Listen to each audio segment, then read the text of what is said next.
Hi friends, ಇವತ್ತು ನಾನು ನಿಮಗೆ ಇಲ್ಲಿ ತುಂಬಾನೇ ಟೇಸ್ಟಿ ಆಗಿರುವಂತ ಹಲಸಿನಕಾಯಿ ಪಲ್ಯವನ್ನ ಮಾಡಿ ತೋರಿಸ್ತಾ ಇದ್ದೀನಿ. ಮೊದಲಿಗೆ ನಾನಿಲ್ಲಿ ಅರ್ಧಕ್ಕಿಂತ ಕಮ್ಮಿನೇ ಹಲಸಿನಕಾಯಿಯನ್ನ ತಗೊಂಡಿದ್ದೀನಿ. ಫ್ರೆಂಡ್ಸ್, ಯಾವಾಗ್ಲೂ ನೀವು ಹಲಸಿನಕಾಯಿನ ಕಟ್ ಮಾಡುವಾಗ ಕೈಗೆ ಮತ್ತೆ ಚಾಕುಗೆ ಎಣ್ಣೆಯನ್ನ ಚೆನ್ನಾಗಿ ಸವರ್ ಬಿಟ್ಟಿನೇ ಕಟ್ ಮಾಡ್ಕೊಳ್ಳಿ. ಈಗ ಕಟ್ ಮಾಡ್ತಾ ಮಾಡ್ತಾ ನಾನಿಲ್ಲಿ ನೀರಿನಲ್ಲಿ ಸೇರಿಸ್ತಾ ಇದ್ದೀನಿ. ಈಗ ಚೆನ್ನಾಗಿ ವಾಶ್ ಮಾಡ್ಕೊಂಡ್ಬಿಟ್ಟು ಒಂದು ಕುಕ್ಕರಿನಲ್ಲಿ ಕೂಡ ಸೇರಿಸ್ತಾ ಇದ್ದೀನಿ. ಇದು ಮುನುಗುವವರೆಗೂ ನೀರನ್ನ ಹಾಕಬೇಕು. ನಂತರ ಇದಕ್ಕೆ ನಾನಿಲ್ಲಿ ಅರಿಶಿನ, ರುಚಿಗೆ ತಕ್ಕಷ್ಟು ಉಪ್ಪನ್ನ ಕೂಡ ಸೇರಿಸ್ತಾ ಇದ್ದೀನಿ.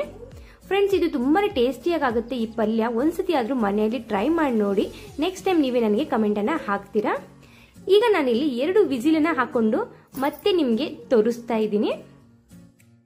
ಫ್ರೆಂಡ್ಸ್, ಕೆಲವರು ಹಲಸಿನಕಾಯಿ ಪಲ್ಯ ಅಂದ್ರೆ ಗೊತ್ತಿರಲ್ಲ, ಸೊ ಹಲಸಿನಕಾಯಿ ಪಲ್ಯ ಮಾಡ್ತಾರಾ ಅಂತಾರೆ. ಸೊ ಇದು ಕೂಡ ಚಿಕನ್ ಮಟನ್ ತಿನ್ನುವಷ್ಟು ಟೇಸ್ಟ್ ಇರುತ್ತೆ. ಒಂದ್ಸತಿ ಆದ್ರೂ ಟ್ರೈ ಮಾಡಿ. ಈಗ ಇಲ್ಲಿ ಚೆನ್ನಾಗಿ ಕುಕ್ ಆಗಿದೆ. ಈಗ ನಾನು ನೀರನ್ನ ಸಪರೇಟ್ ಆಗಿ ಮಾಡ್ಕೋತಾ ಇದ್ದೀನಿ.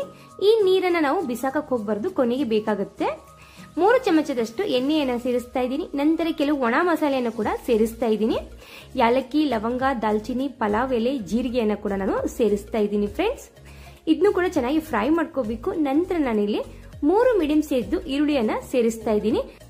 ಈರುಳ್ಳಿ ಇದನ್ನ ಕಲರ್ ಚೇಂಜ್ ಆಗೋವರೆಗೂ ಸೈಡ್ ಗಿಡನ. ಫ್ರೆಂಡ್ಸ್, ಈಗ ನಾನು ಇಲ್ಲೊಂದು ಪ್ಯಾನ್ಗೆ 1 ಚಮಚದಷ್ಟು ಎಣ್ಣೆಯನ್ನ ಸೇರಿಸ್ತಾ ಇದ್ದೀನಿ.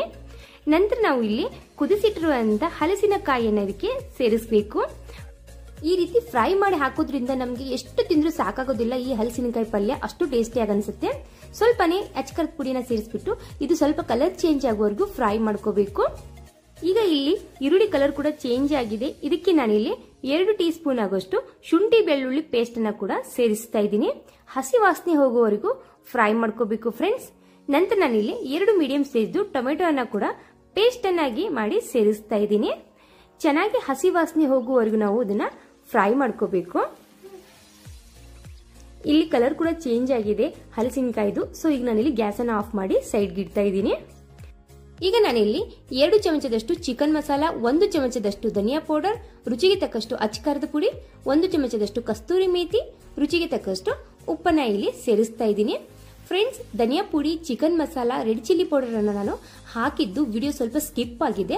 ಅದಕ್ಕೋಸ್ಕರ ನಾನಲ್ಲಿ ಮತ್ತೊಂದ್ಸತಿ ಹೇಳ್ತಾ ಇದ್ದೀನಿ.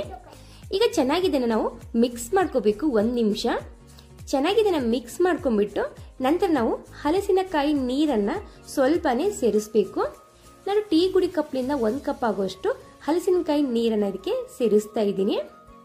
ಫ್ರೆಂಡ್ಸ್, ಈ ವಿಡಿಯೋ ನಿಮಗೆ ಸ್ವಲ್ಪನಾದ್ರೂ ಯೂಸ್ಫುಲ್ ಅನ್ಸಿದ್ರೆ, ಇಷ್ಟ ಆದ್ರೆ ಪ್ಲೀಸ್ ನಮ್ಮ ಚಾನಲ್ಗೆ ಸಪೋರ್ಟ್ ಮಾಡಿ. ಹಾಗೆ ನಮ್ಮ ಚಾನಲ್ನ ಸಬ್ಸ್ಕ್ರೈಬ್ ಮಾಡ್ಕೊಳ್ಳೋದನ್ನ ಮರಿಬೇಡಿ. ಫ್ರೆಂಡ್ಸ್, ಈಗ ನಾನು ಇಲ್ಲಿ ಕೊನೆಗೆ ಹಲಸಿನಕಾಯಿಯನ್ನ ಸೇರಿಸ್ತಾ ಇದ್ದೀನಿ. ಚೆನ್ನಾಗಿ ಮಿಕ್ಸ್ ಮಾಡಿಕೊಂಡು 5 ನಿಮಿಷ ಇದನ್ನ ನಾವು ಕುದಿಸ್ಕೋಬೇಕು.